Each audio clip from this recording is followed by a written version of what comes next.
Hey, everybody. Mike Clark here.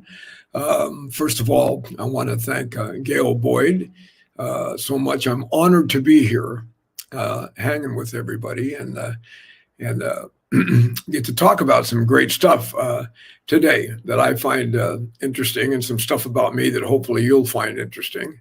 Um, so let's get crack-a-lacking, as they say. Okay, so I have a few questions here that Gail sent me that I think are very cool. One of them is, how did you get into jazz?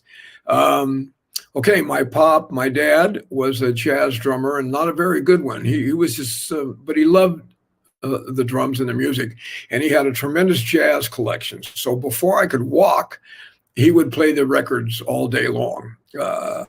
Um, well, thank you, Gail, and I'm honored to be here. I see your note here that says, "Hi, Mike. So happy to have you." Well, thank you so much. Um, anyway, so he was a crazy dude. He had parties all the time at the pad and had his friends over, and he would play these jazz records. So I guess my brain assimilated a whole bunch of this music, and he would play Basie, Louis Armstrong, Duke, Gene Krupa, Benny Goodman, da da da, and all the time. And there was always a drum set in the house, and that's kind of how I got. I walked over to the drum set one day, and I was about 4, and I could kind of play a Gene Krupa drum solo on the tom-toms, like sing, sing, sing. So that night, he took me to a nightclub where his boys were playing, and I sat in with the band and took a solo and got house. So here I am. Whew. So who was the first musician you heard? I suspect it was Count Basie. Or Duke Ellington. I cannot remember, but he would, like I say, he had these records going all the time. So it had to be one of those two cats, you know. And we listened to this stuff for a very long time, until one day I was 8 years old, and I picked out my first record. My first record was an Art Blakey record, and I think it was a son of either Drum Suite or Son of Drum Suite. And when I heard Art Blakey's band, the first thing I said to my dad was, "Man, this sounds like Egyptian music." You know, I didn't know so it sounded like to me, and I fell in love with it, and it blew my mind. So I immediately, through that activity of listening to that record, I found Charlie Parker and Max Roach and everybody else. Also, I was a child drummer. He would take me, he was a railroad man, and he traveled. So everywhere he would travel to throughout the United States, he would find jazz clubs, and he was a real jazz club guy. So he'd take me to jazz clubs 3 and 4 nights a week all over the country, and he would pay the drummer or the band leader $5 or buy somebody a taste, and they would let me sit in. So I was gaining experience. To by the time I was 11 or 12, I could play a professional gig. Anyway, so it was an exciting non-Beaver-like childhood because most of it went down in jazz clubs. I even played with a guy in New Orleans. Somebody, Mr. Clark, I loved your playing on thrust. Was there a New Orleans influence on your drumming? Yes. My father took me to New Orleans a lot. Excuse me. And I would sit in with, it was a guy named Murphy Campo playing at the Famous Door. So I played with Murph and Dr. John on one of these. I sat in on and played bass or guitar. I can't remember. He was 13 and I was 11. And I did Donald Harrison called me to do an episode of Treme, and I saw Dr. John sitting in the tent, and I had a picture of him and I playing with Murphy when we were kids.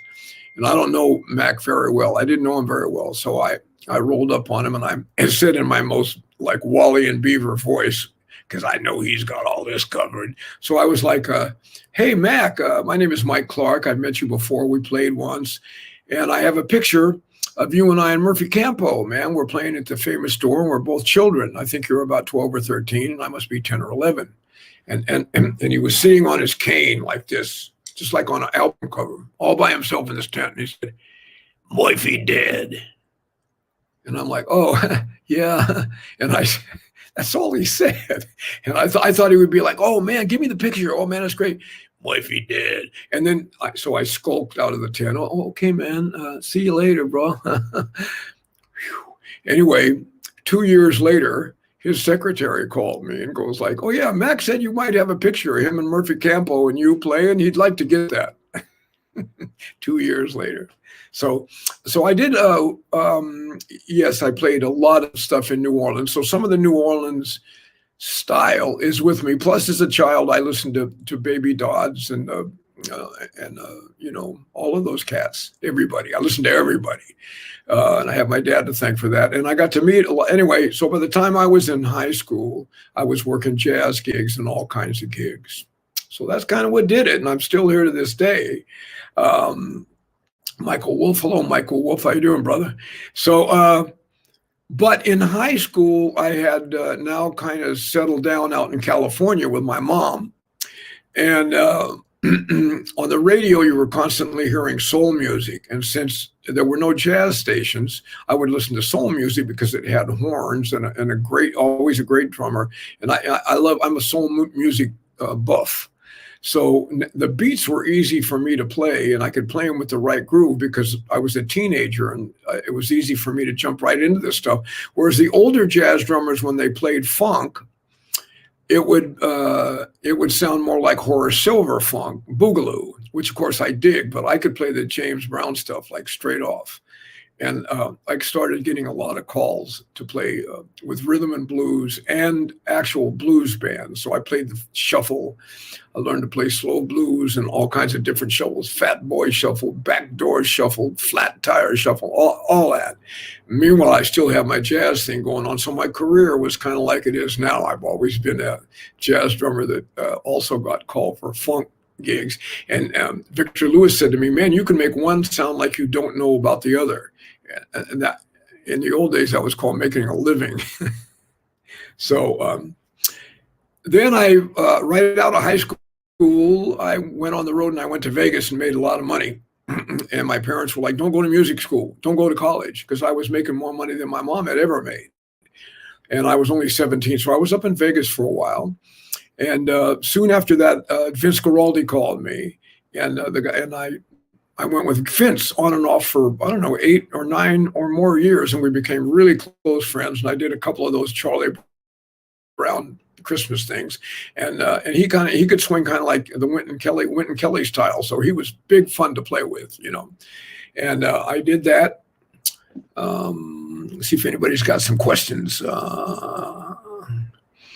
Michael Wolf is, I'm not going to talk, Michael didn't talk about me on his talk. I'm not going to mention the genius, brilliant piano player, Michael Wolf, on my talk either. I'm not talking about Mike and how good he is, and that we played Royal Albert Hall with Bobby McFerrin and made 2 great records together, and this and that and the other, and played together when we were kids at a club called the Both End, when he must have been 17 and I must have been all of a whopping 19. So Vince Guaraldi, and now I'm working jazz gigs all around the Bay Area. And those nights we worked 7 nights a week, and I played with John Handy. Whoever came through there, I played with. I met my partner in crime, Paul Jackson. All right. So I'm still the jazz guy now, but I meet Paul Jackson, who's also a jazz cat. We were playing with Woody Shaw and Bobby Hutcherson together, and he played upright bass. He also managed Sherman and Clay. So Paul's dad was a good friend of mine, as well as Paul. I was kind of like a family member at this point. And his dad was one of these all-purpose guys that could get you, if you needed a couple of chickens or a Cadillac or refrigerator or a TV set, he'd hook you up, and the count would be low so you could afford it. We were kids. So Paul's dad got us a house that we could live together in, and it became an all-purpose epicenter for drumming, our girlfriends, drumming, but music, And Paul worked it, and this was out in what I call the Huey Newton hood. It was out in the avenues, and all the cats came over all the time, and we played. And Paul worked at Sherman and Clay, so he brought home a Fender Precision electric bass and a B3 organ that he borrowed, and it just sat in our crib for 4 years.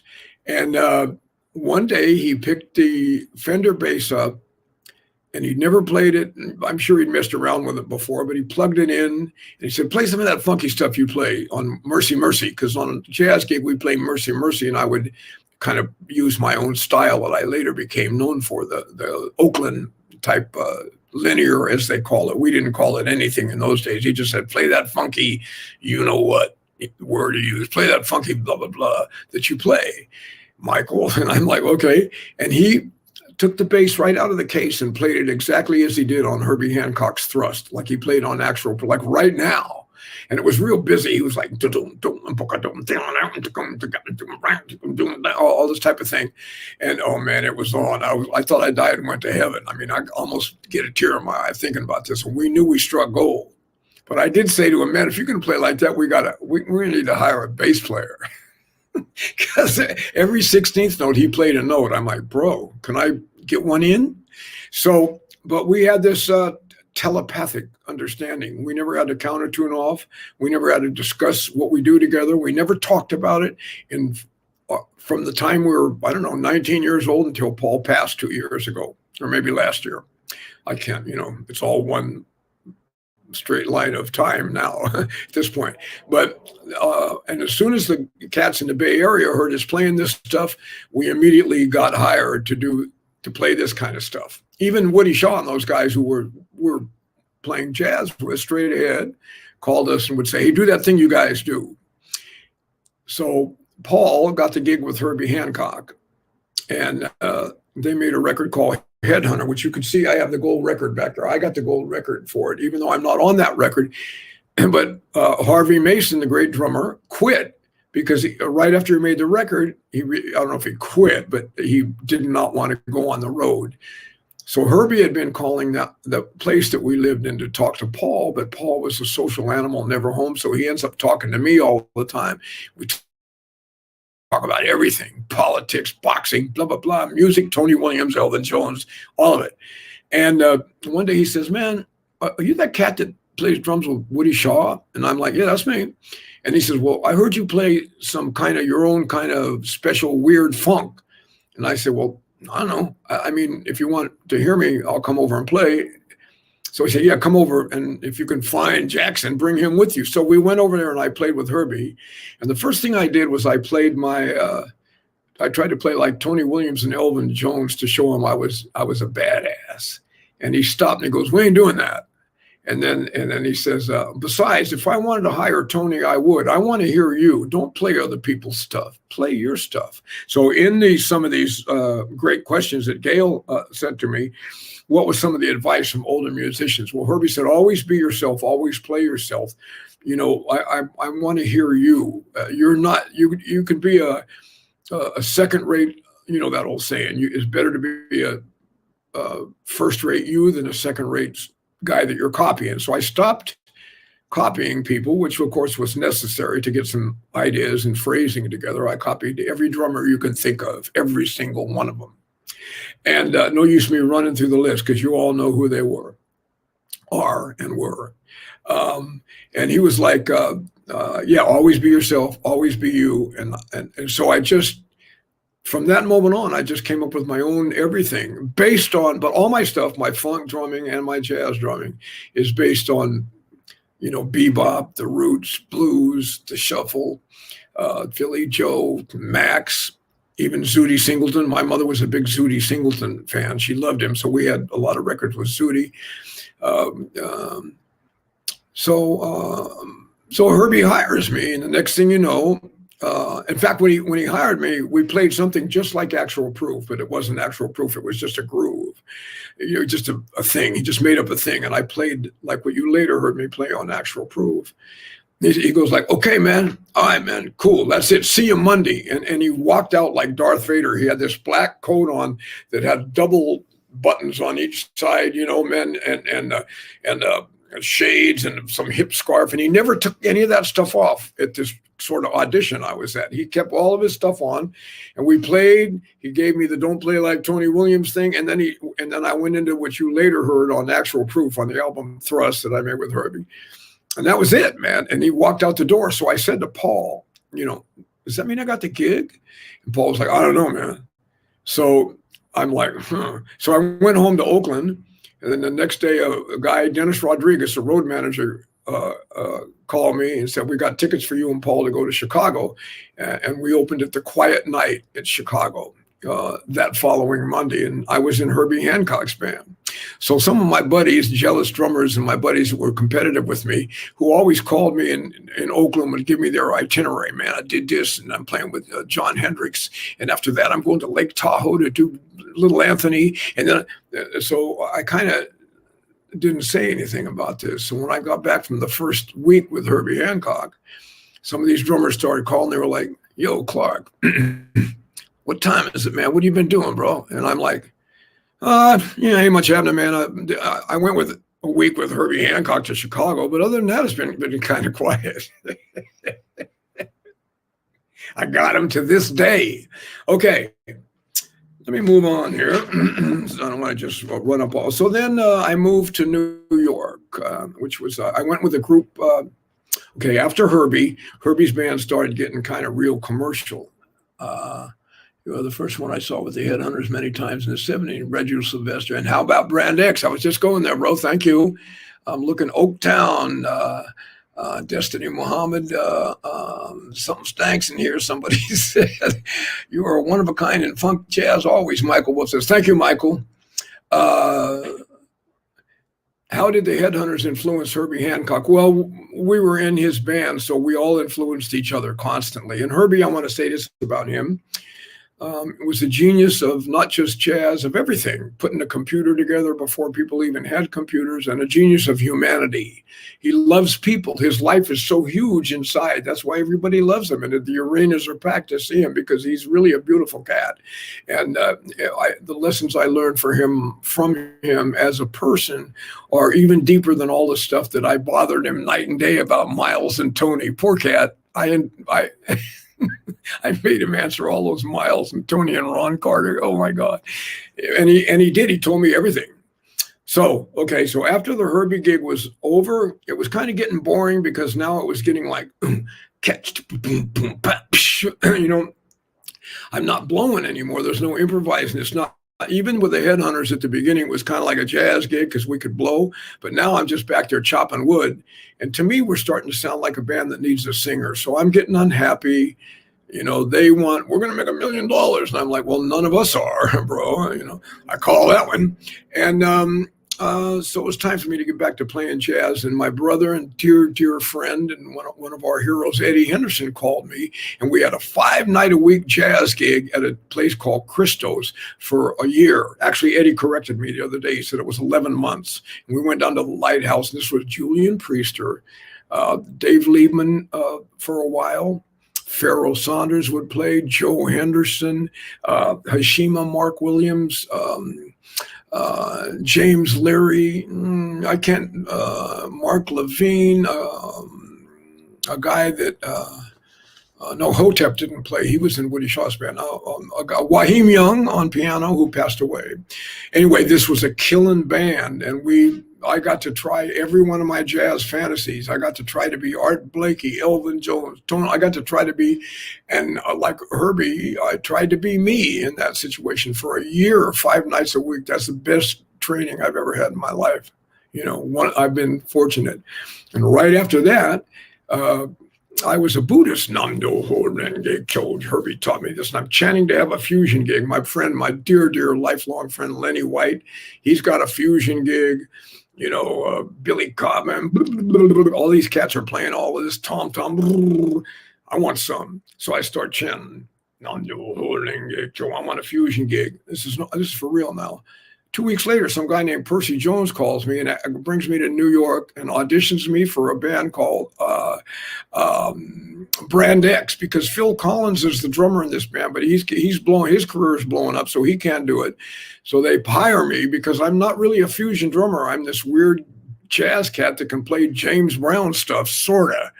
Anyway, they fly me to Ringo Starr's house. He's got a place called Startling Studios in Ascot. It's the house he bought from John Lennon, the one that they shot that video Imagine in, and that white piano was still in the front room that they used. And they said, take any bedroom you want. It's a mansion. So I go into a room, it says John and Yoko on each side of the bed on these lights that you can flip. And when you flip and open these shutters open, like James Bond, tank, and the windows open, this big window, like you're 40 feet up in this bedroom.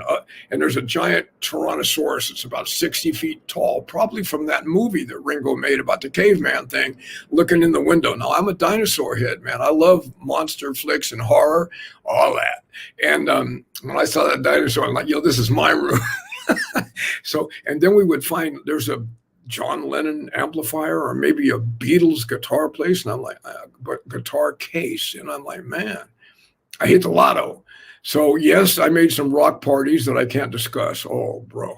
And I played with them for about a year and a half, and we toured and made 2 great records, Product and Do They Hurt, that I'm very proud of. Even though I'm not a fusion cat, I took a shot at it, man. Everything was in 17 and 21 minus 58. And I'm like, man, I'm a 4/4 cat. What are you talking about? 21 minus 3. But I made it.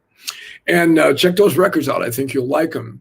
So then I moved to New York, and I played with everybody. I made 2 great albums with the great Michael Wolff called Wolff and Clark 1 and 2. I played with Nat Adderley. I played with Sonny Fortune. I played with whoever lives here, so there's no use. And all jazz. I was no longer funkin', man. I'm back where I started, and I'm like, yeah, this is what I want to do. And it's what I still do. So I got some records here for you. I got to talk while I got the chance here and got you here. Any questions, you guys? Did you ever have an opportunity to play with Joe Solomon on Weather Report? I never played with Joe, but I had some cool conversations with him, and he's like, you got a beautiful gift. You remind me of me. And I'm like, okay, thank you, I think. I got this one out right now. It's on the charts. It was number 10 on the jazz charts, if I may be so indulgent. And this is with me. This is called Mic Drop. And with Michael Zilber as a co-leader. And these are some Bay Area cats, Peter Barchet, my old friend, and Matt Clark on piano, and of course the great tenor saxophone and composer Michael Zilber. All right. Then Leon Dorsey and I have been making records, the great bass player Leon. And we have this one. Thank you, Mr. Mayburn. This record here was Harold Mayburn, the great pianist, and our dear friend, his last record. So I was blessed to be on it. I made another one with the great Michael Wolff, who I'm not going to mention here today. And this is live at Vitello's. I love this record. This is live. We did this quite some time ago, and this is with Mark Isham, John B. Williams on bass, and of course the great Michael Wolff on piano. And Mark Isham I hadn't seen since 1960 or 71, and he just showed up on the gig, and Mike counted it off. So this is a very cool record. And we have another one that Leon Dorsey and Michael and I made. This is Wolff, Clark, and Dorsey play Sgt. Pepper, where we played Sgt. Pepper stuff, jazz style, all of it swings. It's a swinging record with Lucy and all of that, man. It's all tang, tang. You know, I love it. One more thing. And Leon and I have a new record out that's number 7 in the Jazz Weekly charts, and that's with the great piano player Manny Valera. And we also have some shows coming up. Oh, and the Manny Valera record is called Freedom Jazz Dance. Check it out, please. It's pretty good. I like it. And I don't like everything I'm on just because I like it.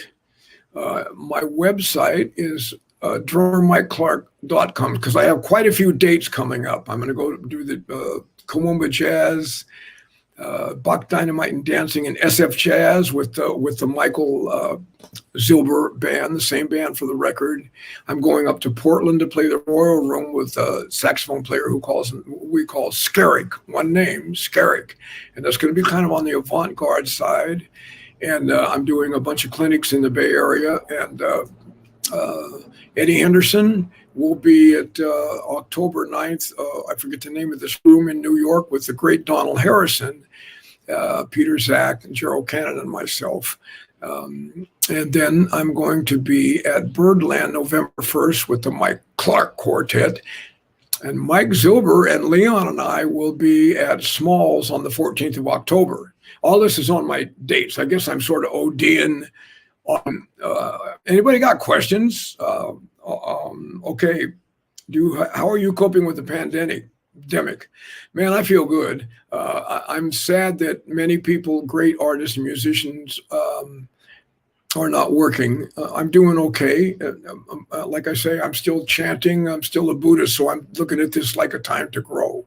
I'm not looking at it like, oh man, I don't dare go there.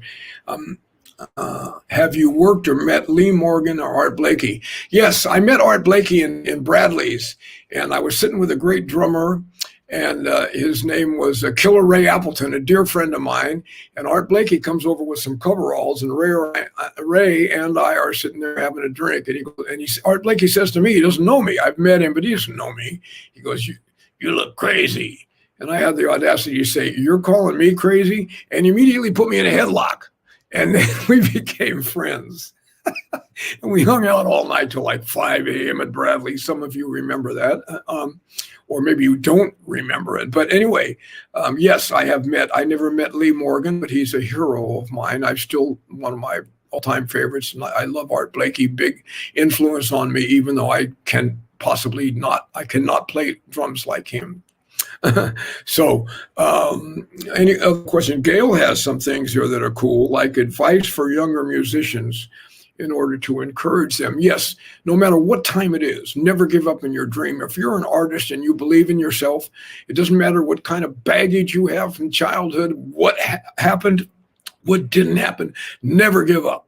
That's my advice. Never give up on your dream. I'm living my dream the best I can. I'm still every day trying to become a better human being so that I can have more people enter my life. And my dream's still not over. I still want to be like Art Blakey and all my heroes and be a drum band leader and play all over the world. And everybody goes, "Man, we love you."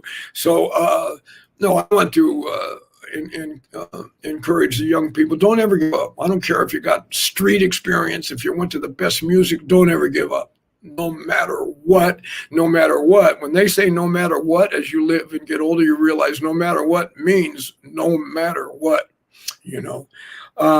Okay. Let's see. Any old darn thing you want to talk about? I think I've been talking about any questions that you guys have, this would be the time. I know people wanted to hear some wild stories, and I certainly have a lot of them. And right now, I told the birthday cake story where I got stoned and came home, and my girlfriend had made this gorgeous birthday cake for her mother, and I got home at 3 a.m, and this is 1967. I'm a 23-year-old jazz musician coming home at 3 a.m. I opened the icebox, and I saw that cake, and I said, "A little sliver won't hurt. Let me just take a little corner off that cake." And I sat down and ate the whole damn cake. And most of the Paul Jackson stories I couldn't tell you here, but we had some really great times. I miss him dearly. There was nothing hidden between us. It was like a real family member, and I've never had so much fun and so many escapades and crazy things in my life as I did that. What's the significant album you recorded? Significant. Okay, for me, this latest album here, Mic Drop, with myself and Mike Zilber, is my actual take. Now, this is bad breath and all, whether you like it or I played some funny notes or whatever your thing is, whether you like it or however you feel about it. I said my piece on this record, and nobody influenced me to do this or to do that. We just walked in the studio and threw down. Old school. The date was over in 6 or 7 hours. And here's the charts. Here's the vibe. Hit it. Whereas usually somebody, manipulates you, and not in a bad way, because, a producer is there or somebody else in the band. Why don't you play this kind of an elven feel with a this on it and a that on it? Nobody said anything to me. So win, lose, or draw, this is now my most significant album is Thrust, because Tune Actual Proof reached millions of people, and so the story goes. I'm not sure this is true. The drum track, if you want to call it a track, the drumming that I did, on there.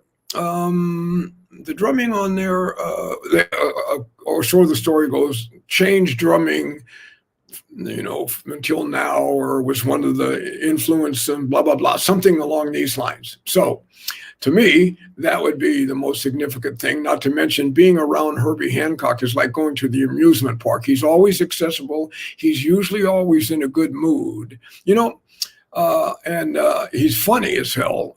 And we used to tell puns, and we could do these puns to each other for an hour while he was driving across country in the middle of the night. And we'd entertain each other by having pun contests, and it would go way out, as you can imagine, like his playing.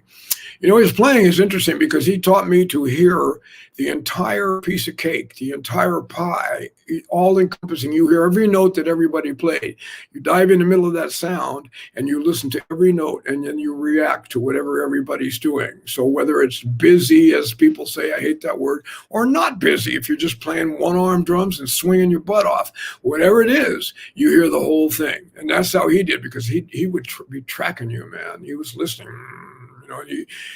If you hit him with some stuff, he'd be, as a matter of fact, he taught us that polyrhythmical thing. So it became a contest between Paul Jackson, Herbie Hancock, and myself to throw the time onto the wrong side of the time, or add these groupings of 5 and 7s and try to screw the other guy up. And Herbie loves the challenge and confidence. He's a competitive cat. So we're all up there, and it's at Carnegie Hall or in front of sometimes 10,000 people, and we're playing our thing. And then you're going over the bar and subdividing like a dog. And there's 3 of us working on this, and we're trying to catch one guy, get him in trouble for screwing up, right? And it was great. Or like one time Herbie's coming out, he used to try to dance, and he wasn't a great dancer in those days. So it was Herbie Hancock, and it's supposed to be a funk band. We're a bunch of jazz cats playing funk. That's why it's wild. The music is crazy. And so Herbie would try to dance, that face, he gets, that look like when he's playing like, he'd try to dance more, and we'd be like, oh, man, bro. You need some dancing lessons. But then Paul and I would switch the beat. So when he got to the piano and he'd make that face, he didn't know where 1 was, but we did, because we kept changing it, and he'd sit there with that face like this, waiting to come in, and he wanted to look sharp for all the chicks. And he didn't know when to come in. Pretty soon that face would turn from like this meaningful look of I'm going to play, and to this look. He'd look around me and Paul would be like, so immediately we'd be like, we change it into bat, boom, boom, bat, acting like, yeah, we got it. It's cool. Everything's cool. And then he would start. But then, of course, he would catch us. And if he caught you looking, you'd be on the drink. You wouldn't know where 1 is for 20 minutes. Because then once he knew he had you on the ropes. He'd work you to death. It was great. Okay. Recent times. Okay, so also 2 records that I made. Thank you for reminding me. With Eddie Henderson, my hero and idol, with the great Donald Harrison. Donald Harrison is a very important person in my life, and a very important person, as is Eddie Henderson and Michael Wolff, and now Michael Zilber. And I don't want to leave anybody out. So every musician I played with since junior high, you're the most important person in my life. So the thing is Eddie Henderson, we made a record of Eddie's called Shuffle and Deal on the Smoke record, on the Smoke label, Shuffle and Deal. And I love listening to it. Kenny Barron on piano, Gerald Cannon on bass, and Essiet, the great Essiet. All swing all day, splang-a-lang like dog in the street. I don't want to get too dramatic about being a dog in the street, but I don't know even if I can swing it the way I talk, like, yeah, man. But that's the idea. I'm probably deluded, and if I am, just let me die happy. All right, and then I made another record with this band on the Smoke label called Be Cool, in which Eddie wore his glasses. We all wore our shades, so then you gotta have this look like Elvin, that's my advice to young drummers. If you put your shades on and you have this look, man, maybe you could swing a little taste. And you go, oh, sorry. I was kidding with another drummer who gave a lesson, and don't make the Elvin face. That looks ridiculous anyway. So, and I love Elvin. I met Elvin through Herbie Hancock, and Herbie says, Jones wants to talk to you at the bar. Jones wants to talk to me. My God, Elvin Jones? Because we were opening the next night on Monday at the Smiling Dog in Cleveland. There's Elvin. He goes, you want a drink? No, I do like to drink. So I said, yeah. So he produces a bottle of Seagram's VO, and we drink right out of the bottle. And I'm asking him every question about Coltrane. Oh my God! And he's like, yeah. Well, and he's telling me, and he's a sweet cat. I mean, I feel like I'm talking to Paul. I feel like I know this guy all my life. Then Herbie comes up. All of a sudden, Herbie's acting like a 12-year-old around Elvin. Herbie's usually the man. All of a sudden, Herbie's like, Elvin, hi. And I'm like, wow, that's deep. And so Elvin says, I'm going to take you to the bar. Why don't you two come up? Now we all three drinking out of the bottle, Seagram's VO, and we're getting it on, man. And he hasn't even played the first set. And this is that band with no chords. It's like Leibs, Grossman, and Perla. No piano, no guitar, just all rhythm and all of that. So he says to me and Herbie, this is true, come up to the stage. I'm going to show you how I did it with John. Can you believe that? I'm like, so Herbie and I act like two little kids. We sit right next to the hi-hat, but nobody can see us because there's a curtain. We put our chairs there. And Elvin, oh man, he's digging way down from St. Louis. He's bringing it all, and he's showing off for us because we're like, and every time he does one of those bash, Herbie and I are like he made a touchdown. So as soon as he sees that, he goes nuts. And all the times I've heard Elvin Jones, I've never heard him play like this. This was beyond, and what it brought out of my life, I'm almost tearing up, not because I'm sad, but because it was so profound. Oh my God. I mean, he levitated the entire city. And Hancock and I were like, and afterwards we were like little kids, man, did you see that? So anyway, did you hear that? What about when he did this, that, the other, man? It was fantastic, man. And so Elvin says, you need a ride home. And I went, yeah, I don't know where I am. I just got into Cleveland and I'm in this club. I haven't even checked into the hotel yet, but we're all staying at the same hotel. So somehow he's got this Camaro. He produces a Camaro, and we're drinking heavy. Maybe I shouldn't be talking about drinking. We weren't drinking at all. We were just having fun. And so we're driving this Camaro down the street, man, and he's jamming. He's hitting it, man. And he's leaning over. I'm in the passenger side, of course, and he's leaning over talking to me. Yeah, he's talking all this stuff to me. Tell me this, that, still talking about drumming. And then he screeches into the hotel parking lot because there was a circular driveway, a very old hotel with a fountain in the middle, And he reaches over, big, long arm, opens the door, and he says, "Get out, MF." Man, I went up to my room and called everybody in Oakland. You ain't gonna believe this, man. Guess what I just did? I was bragging. I met Elvin Jones and had some drinks and Herbie Hancock. Oh, it was amazing, So, okay. The remake of Actual Proof out in Verve Records. I don't know about that. Is it? I have no idea. But we did make a record called Flood. And we played Actual Proof on that as well as Thrust, and a lot of people like that. Vinny Caliuta told me that record, Flood, was one of the roots of his drumming. I was one of his guys, like Louis Hayes was one of my guys, Okay, let's see. Now, drummermikeclark.com. That would be, we're winding down here, I think, ladies and gentlemen. That is my website if you want to go check out where I'm playing and where I'm not playing. Eddie Henderson. Okay, I'm looking for questions on here. Did you hear the new remake by piano player? I don't have my eyes on here. Rodriguez, Julia. No, remake of what? Actual Proof? Could you play the Actual Proof groove now? No. I mean, I do have my drums sitting right there, but I would probably, and of course I know how to play the groove to it, but it would probably sound weird if I played it. I don't know what it would translate over like through this system. I know. What is your advice to young drummers today? Okay, don't just play in the practice room. Learning drumming technique. Learn to play with other human beings. And if you're in a music school, take advantage of every chance you get to play with humans. That's where you put it together. Playing in the band. It's not how fast, it's not how many RPMs you can play. Nobody gives a damn about that, especially non-drummer. Drummers do. Like, hey, watch this, I can play with one hand.